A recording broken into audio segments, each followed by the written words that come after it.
Hi my beautiful পিপুল, কেনেকুৱা খবৰ, ভালনে আপোনালোকৰ? তো ঘৰত আজি ৰুদ্ৰাৰ অভিষেকম পূজা কৰা হৈছে আৰু লগতে হোমমো কৰা হ'ব। এয়া ফাৰ্ষ্টতে আমি এতিয়া গণেশ পূজা কৰি আছোঁ, তাৰপিছত অভিষেকম কৰাৰ পূজাৰ ষ্টাৰ্ট হৈ যাব। আমি 12 টাইম বিধি পঢ়ি পেলাই মানে অভিষেকম কৰা হ'ব। শিৱ ভগৱানক যিমানখিনি বস্তু শিৱ ভগৱানৰ ফেভৰেট সিমানখিনি ফল অহা বস্তু জুচ সিমানখিনি বস্তু দিয়ে অভিষেকম কৰা হ'ব। তাৰপিছত হোমম কৰা হ'ব। তো মই ভাবিলোঁ আমি যেতিয়া তেলেগু বিধিত পূজা কৰিছোঁ আপোনালোককো দেখুৱাওঁ আমি ইয়াৰ বিধিত কেনেকৈ পূজা কৰিছোঁ, সেইকাৰণে মই ভিডিঅ'টো বনাইছোঁ। আশা কৰোঁ আপোনালোকে ভিডিঅ'টো চাই ভাল পাব। তো লাষ্টলৈকে চাব আৰু কমেণ্ট কৰিব পূজাৰ কেনেকুৱা লাগিলে। আৰু এটা ছাৰপ্ৰাইজ আছে আপোনালোকক মই দেখুৱাম, সেইটো নেক্সট ব্লগত দেখুৱাম। এতিয়া পূজাখিনি চাই লওক আপোনালোকে আমি ইয়াত কেনেকৈ পূজা কৰিছিলোঁ। আৰু আমাৰ শাহু মাও আহিছে আৰু দাদাহঁতো আহিলে, কালি ৰাতি দাদাহঁত আহিলে, মাও কালি ৰাতিয়ে পালেহি। তো এই আমাৰ পূজা মানে ৰাতিপুৱা 7টা বজাতে আহিলে, পূজাৰী 7টা বজাতে টাইমিং দিছিলে, সেইকাৰণে মই ৰাতিপুৱা সম্পূৰ্ণ ভিডিঅ' দিব নোৱাৰিলোঁ। পূজাৰী ষ্টাৰ্ট হোৱাৰ পিছৰ পৰাহে পূজাখিনি মানে ভিডিঅ'টো বনাব পাৰিলোঁ। দাদাহঁতে বনাইছে। ৰাতিপুৱা ধৰকচোন পূজা থাকিলে কিমান কাম থাকে।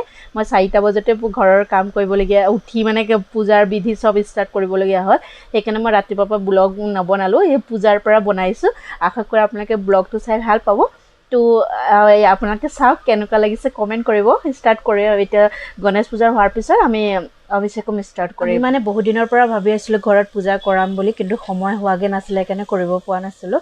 তো আজি সময় আৰু দিনো ভাল আছে, সেইকাৰণে আমি আজি পূজা ষ্টাৰ্ট কৰিলোঁ। তো মা থাকোঁতেই কৰিম বুলি ভাবিছিলোঁ, কিন্তু সেইটো সময়ত মানে কি অকণমান ল'ৰাহঁতৰ গা ভাল নাছিলে, সেইকাৰণে আমি তেতিয়া কৰিব নোৱাৰিলোঁ। তো এই আমাৰ গণেশ পূজাৰ সম্পূৰ্ণ হৈ গ'ল। এতিয়া আমি ৰুদ্ৰ অভিষেকম ষ্টাৰ্ট কৰিব।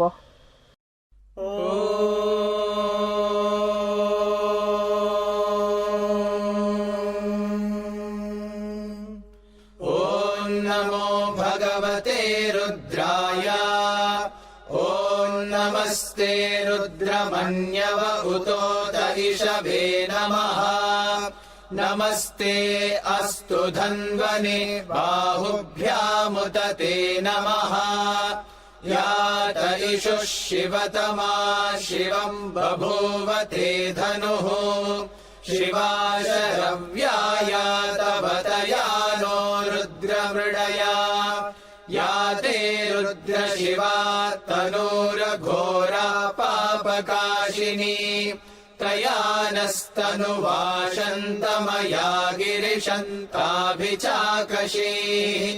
यामिषुम् गिरिशन्तहस्ते बिभर्ष्यस्तवे। शिवाङ्गिरित्रताम् कुरु माहि गुंसीः पुरुषम् जगत्। शिवेन वचसा त्वा गिरिशाच्छावदामसि।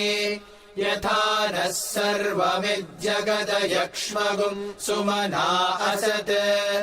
अध्यवोचदधिवक्ता प्रथमो दैव्योऽभिषक्। अहीगुश्च सर्वाञ्जम्भयन् सर्वाश्च यातु धान्यः। असौ यस्ताम्रो अरुण उत बभ्रुः सुमङ्गलः। ये चेमागुम् रुद्रा अभितो दिक्षु श्रिता। सहस्रशो वैशागुम् हेड ईमहे। असव्यो वसर्पति नीलग्रीवो विलोहितः। उदैनम् गोपा अदृशन्नदृशन्नुदहार्यः। उदैनम् विश्वा भूतानि सदृष्टो मृडयाति नः। नमो अस्तु नीलग्रीवाय सहस्राक्षाय मीढुषे। अथो ये अस्य सत्त्वानोहन्तेभ्यो करन्नमः। प्रमुञ्च धन्वनस्त्वमुभयोराग्नियोर्जाम्। याश्च ते हस्त इषवः पराता भगवो वपा। अवतत्यधनुस्त्वगुम् सहस्राक्षशते शुधे। निशीर्य शल्यानाम् मुखा शिवो नः सुमना भव। विज्यम् धनुः कपर्दिनो विशल्यो बाणवागुम् उता। अनेशन्नस्येषव आभुरस्य निषङ्गतिः।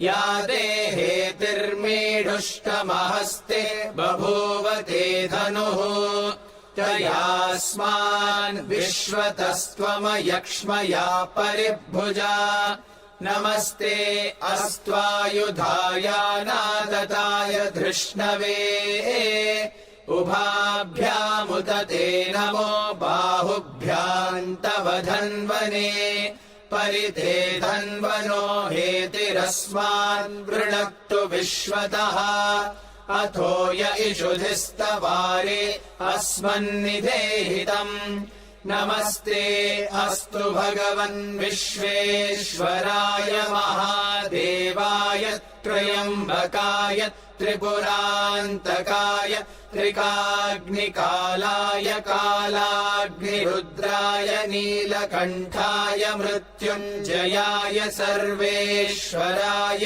सदाशिवाय श्रीमन्महादेवाय नमः नमो हिरण्यवाहवे सेनान्ये दिशाम् च पतये नमो नमो वृक्षेभ्यो हरिकेशेभ्यः पशूनाम् पतये नमो नमः सस्मिञ्जराय तुरङ्गम् गिरिमध्यरङ्गम् शृङ्गारितरङ्गम् गिरिजालरङ्गम् मूर्धेन्दुभङ्गम् मदराङ्गभङ्गम् श्रीशैलरङ्गम् शिरसा नमामि कावय्य शङ्कर आचमनीयं समर्पयामि नीलारగించి హారతి కళ్ళగద్దుకోండి जय जगताम् पतये नमो नमो रुद्राय तथा विनेक्षेत्राणाम् पतये नमो नमः सूताय हन्त्याय वनानाम् पतये नमो नमो रोहिताय स्थपतये वृक्षाणाम् पतये नमो नमो मन्त्रिणे वाणिजाय कक्षाणाम् पतये नमो नमो भुवन्तये वारिवस्कृताय औषधीनाम् पतये नमो नम उच्चैर्घोषाय क्रन्दयते पत्तीनाम् पतये नमो नमः कृष्णवीताय धावते सत्त्वनाम् पतये नमः नमः सहमानाय निव्याधिन आव्याधिनीनाम् पतये नमो नमः ककुभाय निषङ्गिणे सेनानाम् पतये नमो नमो निषङ्गिण इषुधिमते तस्कराणाम् पतये नमो नमो वञ्चते परिवञ्चते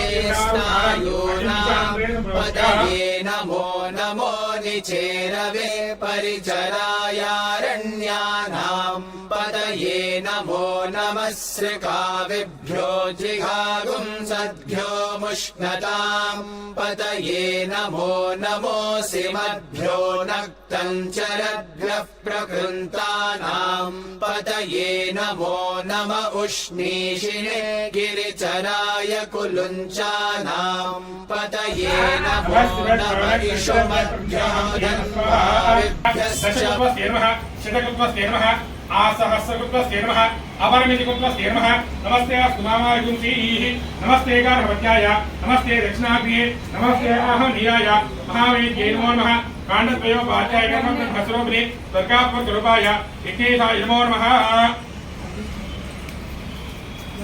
অভিষেকম হোৱাৰ পিছত আমি হোমম ষ্টাৰ্ট কৰিলোঁ। এতিয়া আমাৰ হোমম খতম হৈ গ'ল, অভিষেক মানে পূজা ভালে কুশলে সম্পূৰ্ণ হৈ গ'ল।